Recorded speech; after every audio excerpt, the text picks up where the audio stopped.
Well, good morning. I'm just standing here thinking about things and doing some artwork. I have these little cards I play around with up on eBay. They're called AC or A ACEO art cards and editions and originals. And this is one I'm just doing this morning. Where are we? There we are. So that's the one I'm getting ready to put up. I don't know how many I got up there right now. Probably close to 60 or 50, somewhere around there. But anyway, they're getting to be a popular little thing to spend my time on. By the way, I'm Bob. Uh, I kind of, I've been going to make this video. It's kind of, I thought it was going to be a part two to the last one I was talking about, but it seems like it's got a different direction I'm supposed to go with it. But it's on the very a topic like looking at the past to kind of understand how come this all feels so weird right now. All this stuff that's just going on everywhere. But if we look back at my generation and back when I was a kid, and the things that I've learned through my steps of my life are all these things that I assume and always have, because that whole group of people that were at my age group, the boomers, we all experienced that same kind of thing. So now I am able to kind of put things into a different category because of what I've learned in the past. So when I'm trying to explain it to somebody who is in their early 20s, a college student, especially if they aren't even from here in the United States, they're a foreign student, about how my thinking puts things into my perspective. And it's my past that creates that perspective that I am viewing things through. So there's a whole missing space time continuum that is the kids now don't have, and I don't like calling them kids, they're in their 20s, they're adults, but they don't have that knowledge base that I have. But then they're also not living in the reality that I live in. So we are fractals. I mean, that's the only way I can put it into a description is our lives are a fractal, and every dimension or shift that we make during this time as we go through life, how would I describe it? We're cutting the hologram of our life into smaller pieces. So it is more condensed, but all the information is still there.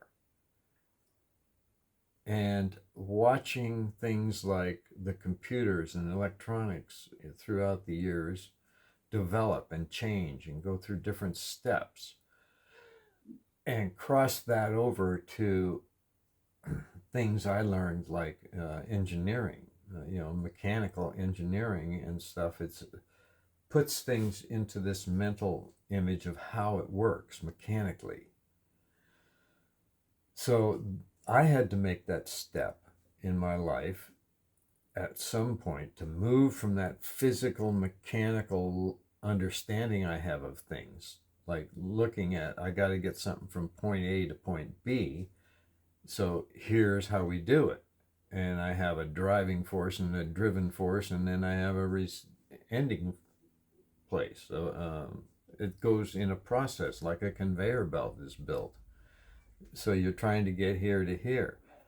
Now, you're not trying to really, at the level we interact with things anymore, you're not aware of this going from here to there, because with all of the apparatus that we live in now, everything is instant. You don't have to mail something to somebody and wait for a response. You click a button, ask the question, they come back with an emoji or something. I haven't figured those out yet, but anyway, I'm working on it. But that is a different dimension that everybody now that's growing up and moving into up through the society's levels is in some regards ill-equipped to understand some things, yet they're totally equipped to understand the future. So as I get older, I'm really having to work harder to keep that separation between the generations in a place that I can control it and understand it. So anyway, one of the things, just to make things relate a little bit differently,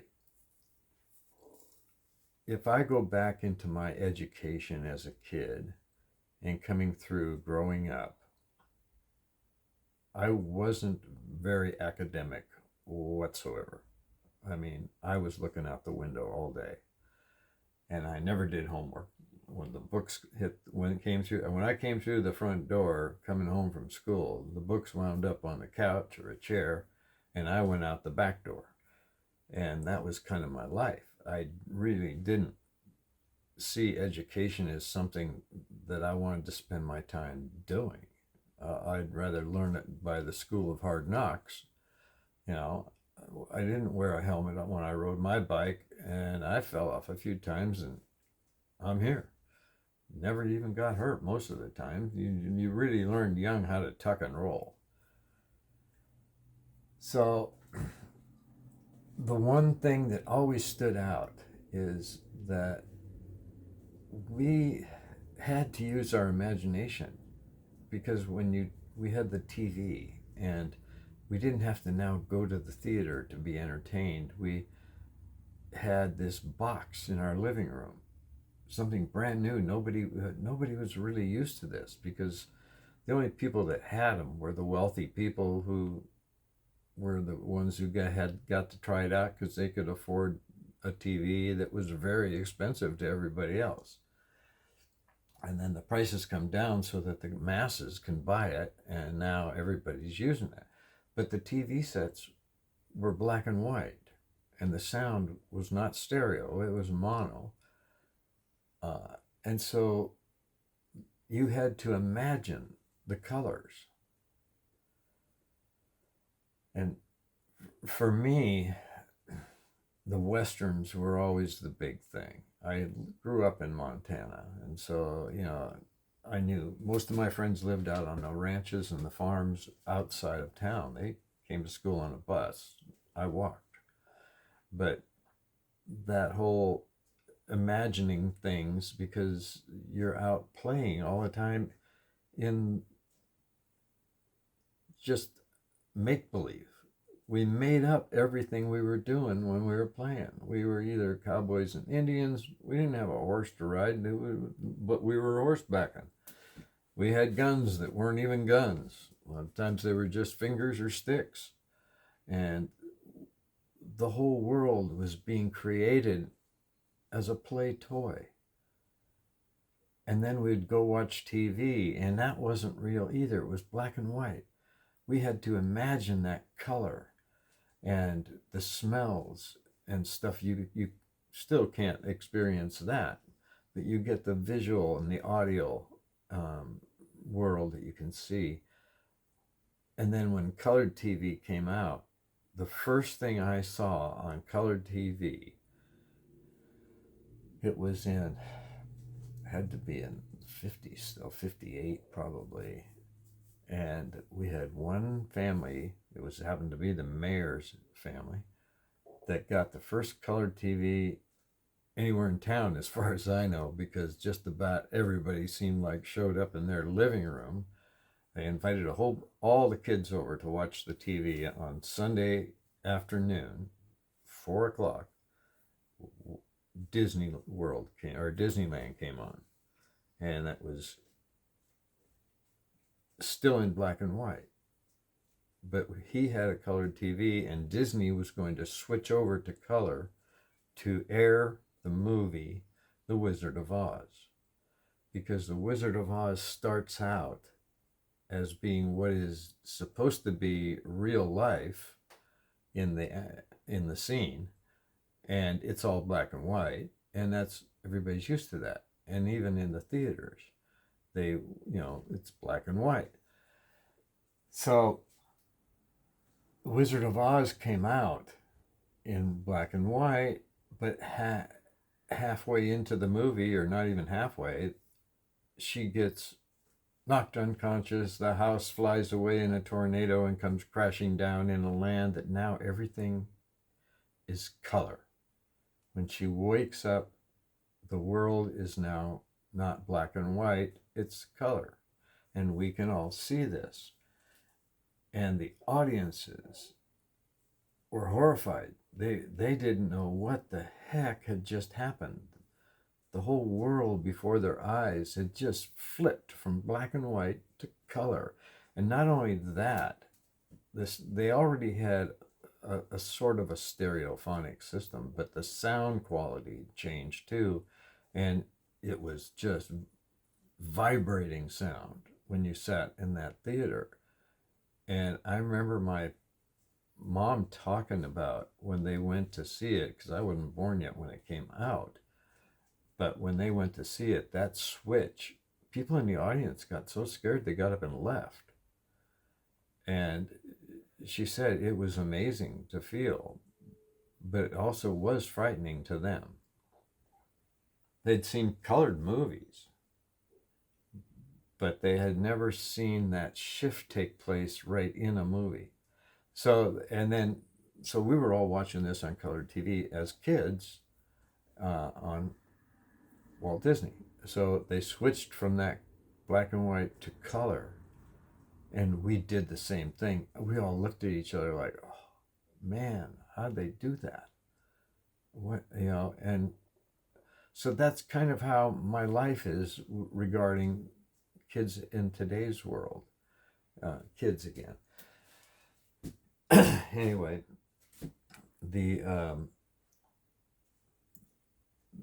to relate to them, I've got to get them in a mindset where they have to create this vision of their future in color. Because the future, it's the thoughts of today. What you are wanting to do today is creating what's going to come to you tomorrow. It's energy.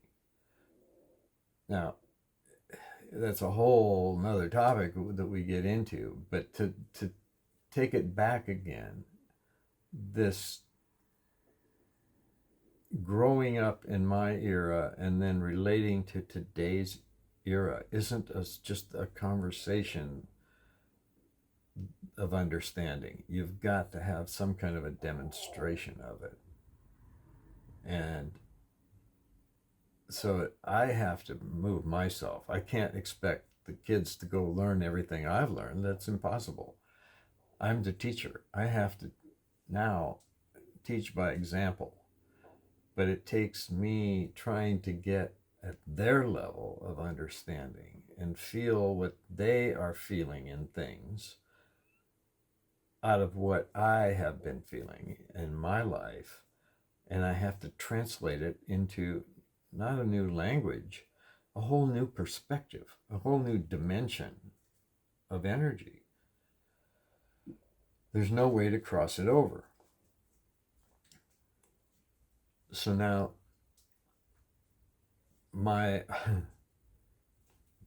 how do I shift over to this? Okay.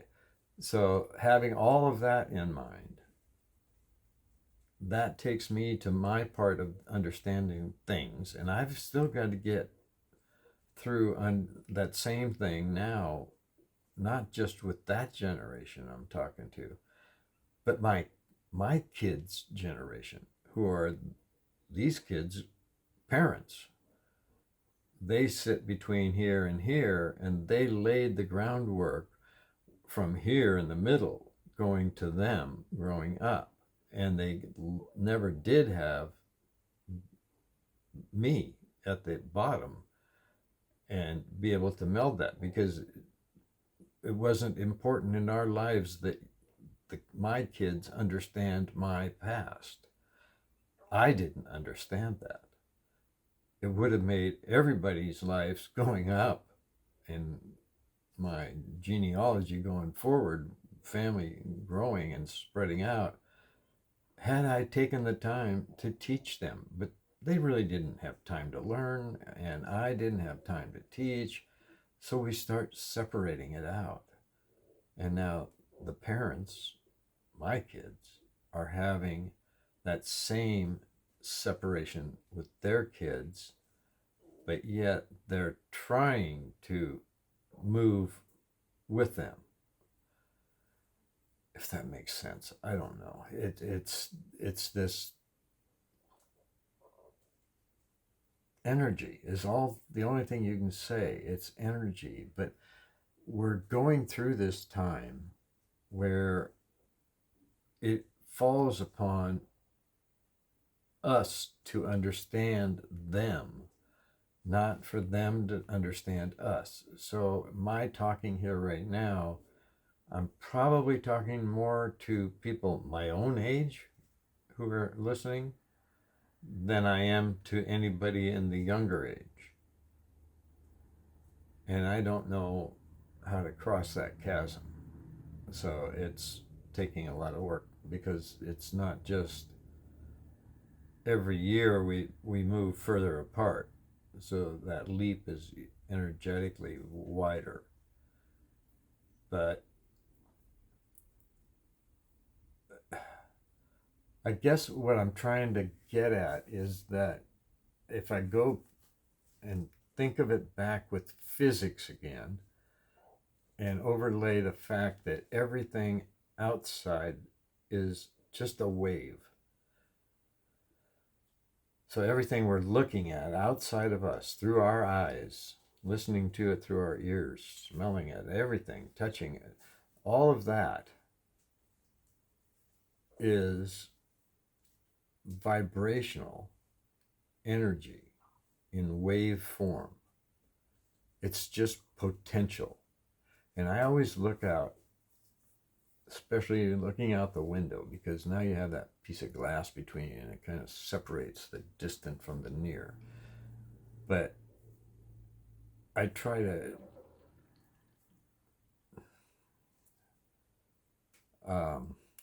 what the heck is it? How can I say this? You want to concentrate on what it is you're expecting out of this potential that is sitting there as a wall. That glass holds on the other side all this potential, and it's all just there, energy waiting for me to say, ooh, I want to go do this. And I now concentrate out that window on what it is I want to do. And I'm changing that wave vibration into a higher frequency that is actually forming that thing that I want to go do. So now I'm taking a wave and making it into a particle by just thinking about it and gazing upon it and imagining what that will look like and feel like. I am creating it. But it's in another dimension. It's in the future. It's on the other side of the glass window. So only space and time can move me from here to there. And once I get there, it's already there. So all I have to do is accept the fact that it's there, and visualize it, feel it as though it's already in my hand, and it will be. That is how the energy and vibration works. We test it on a drum head. You can put sand on there and put a speaker underneath it and play different tones, different frequencies, and the vibration will go up through that drum, and the sand will move into geometric shapes. And each click of that frequency moving up changes that shape, that pattern, that fractal into a different form. But it's still the same sand. It's the wave. The potential is dictated upon what frequency you apply to it, and it changes it. And trying to get that message out to people in a way that they can visualize it and understand is what I'm trying to do. And it works best for me if somebody asks me a question, because now I activate energy within me that opens up a library of information that I have that I'm just aching to give out. But I gotta have that question of why or what or how. And then everything starts clicking. And so this is just something I've had my whole life, and I wasn't aware of it until very recently. And now it's like I got a brand new bike, but I don't know how to ride it. But yet I do. I guess the bike ain't the right analogy, but anyway, it's just that I've got something here that I know how to use it, and I can help by explaining things from a different perspective, a different feeling, and a different intention. That wave, I can make it into a particle that other people can understand. But I really need to have that primer, or whatever you want to refer to it as, that spark that ignites the whole thing, the ignition. Once I have that, I can sit here and rattle on for a long time, but I'll present a picture that might make something a little more open. So ask the questions. I'd love to sit here and talk and answer. And eventually, if it looks like I can pull it off, I'd like to go and do some live stuff. But anyway, for right now, this works. I'll just keep talking. So click all the buttons and whatever, and ask your questions. I mean, there's no such thing as a bad question. So anyway, have a good day.